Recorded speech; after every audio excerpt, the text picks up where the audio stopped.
वाहिगुरु जी का खालसा, वाहिगुरु जी की फतेह। वाहिगुरु जी संगत जी, आप सभी को फागुन महीने की संग्राम की बहुत बहुत बधाई। गुरु नानक पातशाह धन धन बाबा दीप सिंह जी महाराज की मेहर सदका आज माघ महीने का अमृत वेला चालिया जो हमने शुरू किया था उसके 30 दिन संपूर्ण हुए।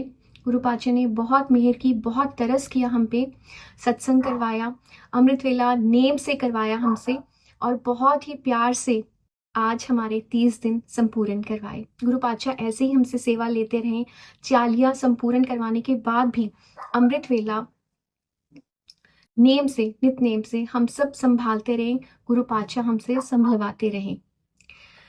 वाहिगुरु जी संगत जी, आज की जो खूबसूरत टीचिंग मैंने सीखी और आप सबके साथ शेयर करने वाली हूँ वो है, जब हम अरदास करते हैं ना तो उसमें एक पंक्ति आती है, जिन्हों ने देख के अनडिठ किता।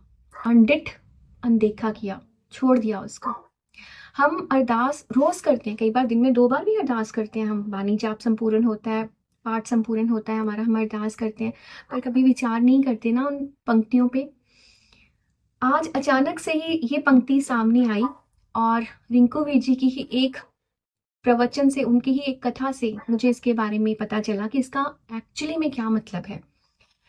जिन्होंने देख के अनडिठ किता, यानी जब हम दूसरों की गलतियों को अनदेखा करते हैं, किसी ने हमारे साथ कुछ बुरा किया, किसी ने हमारे साथ कुछ कड़वा बोला, किसी ने हमारा दिल दुखाया, हम क्या करते हैं, हम उनकी निंदा करनी शुरू करते हैं कि वो तो ऐसे हैं, मैं उनके साथ कितना अच्छा करती हूँ, मेरा उनके साथ देखो कैसा बिहेवियर है, लेकिन वो देखो मेरे साथ कैसे बुरा बिहेव करते हैं।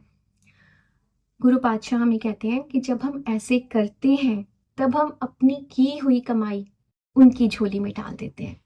देख के अनडिठ किता, यानी जो अमृत वेला संभालने वाली संगत है उसको ये नेम बनाना है, उसको ये समझ आ जाना चाहिए अब तक कि मुझे अपनी कमाई किसी और की झोली में नहीं डालनी है, क्योंकि ये जो नाम की कमाई है उसमें बहुत मेहनत से कमा रहा हूँ, बहुत मेहनत लगती है, बहुत कालना करनी पड़ती है, तब कहीं जाके हम अमृत वेला संभाल पाते हैं। इतना आसान नहीं होता सुबह अमृत वेले उठना, सुबह 3 बजे, 3:30 बजे उठ के नाम जप में बैठना, नाम सिमरन से जुड़ना, बंदगी से जुड़ना। जब तक गुरु पातशाह की मेहर ना हो तब तक हम अपनी ये रूहानियत की जो जर्नी है उसको स्टार्ट भी नहीं कर सकते। आप जपाए जपे सुनाओ। गुरु पातशाह हमें ये समझाते हैं कि निंदा, निंदा एक ऐसा अवगुण है, निंदा का रस एक ऐसा अवगुण है जिसकी कोई माफी नहीं है। वाहिगुरु जी, कुछ भी माफी नहीं है उसकी। जैसे अमृत वेला दवाई है, अमृत वेला हर रोग की दवाई है। मैं हमेशा आपको एक बात बोलती हूँ कि प्रॉब्लम्स अनेक, सॉल्यूशन सिर्फ एक, अमृत वेला। अमृत वेला एक मेडिसिन है, लेकिन वो मेडिसिन भी तभी असर करेगी जब हम परहेज करेंगे। और परहेज क्या है? निंदा, चुगली, किसी का दिल दुखाना, किसी की पीठ पीछे बुराई करना, निंदा। इसको हमें, इसका कंप्लीट हमें बस बैन कर देना। जैसे मैं हमेशा बोलती हूँ, फास्ट रख लो कि मुझे करनी ही नहीं है निंदा, जो मर्जी हो जाए। मैं जानती हूँ कहना बहुत आसान है, बट हम हैं ही ऐसे ना कि हमें बड़ा रस आता है किसी की भी बुराई करने पे। पर आज मैं आपके साथ ना कुछ ऐसे पॉइंट्स शेयर करने वाली हूँ जिसके बाद आई होप कि जैसे मुझे समझ आया कि यस, यस, नहीं करनी है हमें निंदा, नहीं, मुझे अपनी कमाई किसी और की झोली में नहीं डालनी है और उसके किए हुए कर्म अपने सिर पे नहीं लेने हैं। आई सर्टनली होप कि आज की ये जो वीडियो है इसे देखने के बाद आप सबको भी ये बहुत ज़्यादा क्लियर हो जाएगा कि हमें निंदा क्यों नहीं करनी है। वाहिगुरु जी संगत जी, धन धन श्री गुरु अर्जन देव जी महाराज ने श्री सुखमनी साहिब की बानी की 13वीं अष्टपदी जो है ना, वो पूरी की पूरी निंदा के ऊपर की है। निंदा, संत की निंदा नानका बहुर बहुर अवतार, संत का निंदक यो बिल्लाए, जो जल बिन मछली तड़फड़ाए। आप 13वीं अष्टपदी एक बार पढ़ के देखिए, इतनी आपको उसी से इतना ज्ञान हो जाएगा। मतलब उसको पढ़ के, उसका जाप करके जब हम वो 13वीं अष्टपदी पढ़ते हैं ना तो रूह कांप जाती है। एक बार हमें सांप की जोनी मिलेगी, हमें कितनी तरह के रोग जो हैं हमारे तन को, मन को लगेंगे। तो सोच के भी मतलब मन ऐसे हो जाता है कि नहीं, निंदा नहीं करनी है। हम किसी का किया हुआ कूड़ा हम अपने सर पे क्यों उठाएं? किसी ने कुछ भी गंदगी मचाई है उसे हम अपने सर पे क्यों लें? हमारे अपने ही कर्म क्या कम है जो हम किसी दूसरे के भी जो बुरे कर्म हैं वो काटने के लिए पता नहीं हमें और कितने जन्म फिर लेने पड़ेंगे। ये जन्म अगर हम अपना सवार लें, अपने किए हुए बुरे कर्मों को, अपने किए हुए पाप जो हैं, हमने पता नहीं कितने गंदे काम किए, कितने गंदे कर्म किए हैं, उनको काटने के लिए मनुक्खी जामे में आए हैं ना। पता नहीं कितनी मिन्नतें तरले गुरु पातशाह की तब जाके कहीं हमें ये मनुक्खी जामा मिला। अपने कर्म भोग लें, अपने कर्म काट लें, उतना ही बहुत है। क्यों किसी और की निंदा करके वो कैसे बोल रहे हैं, वो क्या कर रहे हैं?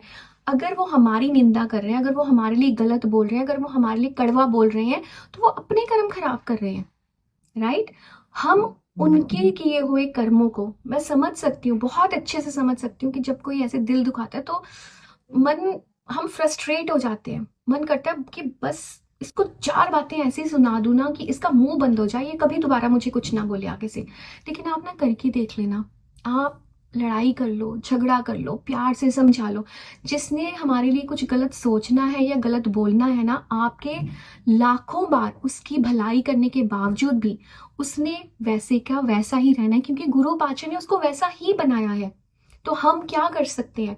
हमारे कल्पने से, हमारे चीखने चिल्लाने से, हमारे उनकी बैक बाइटिंग करने से, क्योंकि कई बार क्या होता है ना, हम मुंह पे नहीं बोल पाते, तो हम अपने फ्रेंड्स के पास, अपने मम्मा पापा के पास, अपने दोस्तों के पास, अपनी हेल्प, हम किसी के साथ भी हम उनकी बात करते हैं कि वो ऐसे हैं, वो ऐसे करते हैं, और हमें क्या लगता है, हाँ मैंने बात कर ली ना, मेरा मन हल्का हो गया, बात करके ना मेरे को मन को शांति मिल गई। लेकिन होता क्या है, हम उनके किए हुए गलत कर्म अपने ऊपर ले लेते हैं, तो मन हल्का नहीं हुआ। हमने अपनी जो सोल है उसको और भी ज्यादा भारी कर लिया, हमने अपनी आत्मा के ऊपर और भी ज्यादा भार ले लिया। हमें ये समझना है, ये जो शरीर हमें दिख रहा है ये तो सिर्फ एक कॉस्ट्यूम है, राइट? ये सिर्फ एक तरह से जैसे हम रोज कपड़े बदलते हैं, हम हर जन्म में ये जो शरीर है इसको बदलते हैं, हर जन्म में हमारी शक्ल बदलती है, हम कैसे दिखेंगे, हम किस जोनी में आएंगे, वो बदलता जाता है। लेकिन हमें किसी ना किसी जोनी में जाके हमें वो कर्म तो काटने ही पड़ते हैं। हम जैसे किसी की भी बुराई करते हैं, हम किसी की निंदा करते हैं ना वाहिगुरु जी, हमें एक चीज समझनी है कि वो फिर हमें 4 तरीके से भोगनी पड़ती है। तन से, मन से, धन से और संबंधों से। या हमारा तन जो है, हमें कोई ना कोई फिजिकल इश्यूज रहेंगे, बीमार रहेंगे, दुखी रहेंगे, ये दुख रहा है, वो दुख रहा है, कोई ना कोई हमें फिजिकल एलिमेंट रहेगी। मन से किसी ना किसी तरह की परेशानी, कोई बच्चों की परेशानी, कोई परिवार की परेशानी, किसी ना किसी तरह से जो मन है ना वो हमेशा चिंतित ही रहेगा। सब कुछ होते हुए भी मन चिंतित रहेगा। क्यों? क्योंकि हम निंदा करते हैं और उसके कर्म हमें भोगने पड़ते हैं। फिर वो हमारे कर्म तो होते ही नहीं है ना, हम सोचते हैं हमने ऐसा क्या किया, हमने नहीं किया, हमने किसी के किए हुए कर्मों को हम भोग रहे हैं, राइट? धन से, धन की कमी होगी, कितनी ही मेहनत करेंगे धन नहीं रुकेगा, धन आ भी जाएगा तो खर्चे इतने हो जाएंगे, कभी हॉस्पिटल का बिल, कभी कोई खर्चा, कभी लोन, कभी कुछ उसमें निकल जाएगा।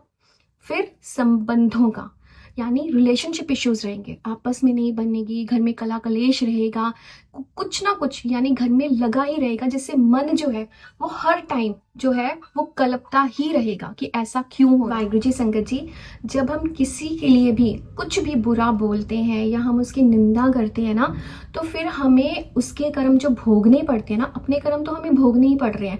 हम जब उसकी निंदा करते हैं ना, इस चीज को क्लैरिटी से समझिएगा, हम अपने किए हुए अच्छे कर्म जो हैं वो हम उसकी झोली में डालते हैं। अपने नाम की कमाई जो हमने अमृत वेला संभाला, कितनी मेहनत करके हम उठे, कितनी अरदासों के बाद हम अमृत वेला संभालते हैं, उस नाम की कमाई को हम एक एक मिनट हमारे लिए कितना इंपॉर्टेंट होता है कि बात नहीं करनी है, बस ये एक एक मोमेंट हमें गुरु पातशाह की शरण में लगाना है, उनकी बंदगी में लगाना है, उसको वेस्ट नहीं करना है हमें। और वो सारी मेहनत हम उसकी झोली में डाल देते हैं जिसकी हम निंदा कर रहे हैं, और जिसकी हम निंदा कर रहे हैं उसके किए हुए सारे बुरे कर्म, जो हमें उसकी बुराइयां दिख रही हैं कि वो ऐसा बोलते हैं, वो कड़वा बोलते हैं, वो बिल्कुल भी मुझसे प्यार नहीं करते, या जो भी हम उनके बारे में सोचते हैं, वो सारे का सारा हम अपने पास ले आते हैं वाहिगुरु जी, और फिर वो कर्म हमें भोगने पड़ते हैं, राइट। उनके तो जो उनका अकाउंट है ना बुरे कर्मों का, वो तो हमने बिल्कुल क्लीन कर दिया कि अब उनके सर पे कोई लोन कर्जा कुछ नहीं है बुरे कर्मों का। अब सारे के सारे उनके जो अच्छा अच्छा खूब सारा नाम सिमरन, खूब सारे नाम की कमाई, बंदगी की कमाई अब उनके पास है, उनका बैलेंस वो बन गया, उनका बैलेंस बढ़ गया। और हमने क्या किया, अपना जो बैलेंस है उसको और नेगेटिव कर दिया, उसको और ज़्यादा माइनस में कर दिया। और अब हमने जो उनके कर्मों का कर्जा उठा लिया है ना, उसका भी अब हमें इंटरेस्ट चुकाना पड़ेगा। कर्म तो भोगने ही है उनके साथ साथ, हमें जो कर्म है वो इंटरेस्ट के साथ भोगने हैं। कैसे? तन से, मन से, धन से, और रिलेशनशिप इश्यूज होंगे। और ये आप कभी भी करके देख लीजिएगा, आप कभी भी फ्लैशबैक में जाके सोच के देख लीजिएगा कि क्या ऐसा होता है। यस, 100% ऐसा होता है। वाहिगुरु जी, हमारे मन में ना एक सवाल बहुत बार आता है कि जो लोग बुरा करते हैं, राइट, कि एक एग्जाम्पल लेते हैं कि मेरे इन लॉज मेरे साथ बहुत बुरा करते हैं, वो बहुत मेरे साथ क्रूअल है, मेरे साथ अच्छा बिहेव नहीं करते, मुझे कहीं आने जाने नहीं देते, मेरे को बहुत कंट्रोल करके रखते हैं। लेकिन उसके बावजूद वो बहुत खुश रहते हैं, वो पार्ट भी करते हैं, सब कुछ करते हैं, लेकिन उनके ऊपर मतलब उनको कोई दुख नहीं है, उनको कोई प्रॉब्लम नहीं है, वो हमेशा खुश रहते हैं। और मैं जो इतना नाम जप करती हूँ, मैं इतना नाम सिमरन से जुड़ी हूँ, मैं बंदगी करती हूँ, अमृत वेला संभालती हूँ, मैं इतना क्यों फ्रस्ट्रेटेड रहती हूँ, मैं क्यों इतना दुखी रहती हूँ? तो वाहिगुरु जी सोच के देखिएगा, हम अपने इन लॉज की कहीं बुराई तो नहीं करते हैं। और जब हम उनकी बुराई करते हैं, जब हम उनकी निंदा करते हैं, तो हम उनके किए हुए बुरे कर्म अपनी झोली में डालते हैं और अपने नाम की जो कमाई है वो उनकी झोली में ट्रांसफर कर देते हैं। तो वो तो खुश ही रहेंगे ना, जब उनके पास कुछ गंवाने के लिए है ही नहीं। गंवाने के लिए इन द सेंस, जब उनके पास कुछ बुरे कर्म जो है वो भोगने के लिए है ही नहीं, सब अच्छा ही अच्छा है। खुद भी नाम की कमाई कर रहे हैं, हमने जो नाम की कमाई की वो भी उनकी झोली में डाल दी, तो वो तो खुश ही रहेंगे हमेशा। और ये सबके साथ है, आप किसी के साथ भी करके देख लीजिए। हम जब भी किसी के लिए कुछ भी गलत बोलते हैं, किसी के साथ भी कुछ उनके लिए कोई अपशब्द यूज़ करते हैं, तो बस एक चीज़ हमें याद रखनी है कि मैं अपने नाम की कमाई उनकी झोली में डाल रही हूँ। तो अब से जब भी किसी के लिए कुछ भी गलत बोलने से पहले हज़ारों बार सोचिएगा कि क्या मुझे ऐसे बोलना चाहिए, क्या मेरे ऐसे करने से मैं अपनी नाम की कमाई जो उनकी झोली में डाल दूंगी तो क्या is it going to be fruitful? क्या मेरी निंदा करने से, क्या मेरा उनके लिए कुछ भी गलत बोलने से क्या सिचुएशंस चेंज होंगी? नहीं। सिचुएशंस चेंज कब होंगी? उनके मन की जो अवस्था है वो कब चेंज होगी? जब हम अरदास करेंगे। जब भी कोई भी हमारे साथ कुछ भी गलत बिहेव करे, कुछ भी गलत बोले, तो निंदा नहीं, उसके लिए भी अरदास करें। अरदास की गुरु पातशाह सुमत बख्शो, मुझे सुमत बख्शो कि मेरे मन में इनके लिए कोई भी दुर्भावना ना आए, मेरे मन के इनके लिए कोई भी इलविल ना हो, मेरे मन से इनके लिए कुछ भी बुरा ना निकले। और इनके लिए अरदास, वाहिगुरु जी इनको सुमत बख्शो और इनको अपने चरणों से जोड़ो, इनके मन में भी प्यार जगाओ वाहिगुरु जी। फरीद जी का दोहा है जो आज सुबह संगत में अमृत वेला करते हुए संगत में मनदीप ने हमारे साथ शेयर किया था। फरीदा बुरे दा भला कर, गुस्सा मन ना हंडाए, देही रोग न लगे, पल्ले सब किछ पाए।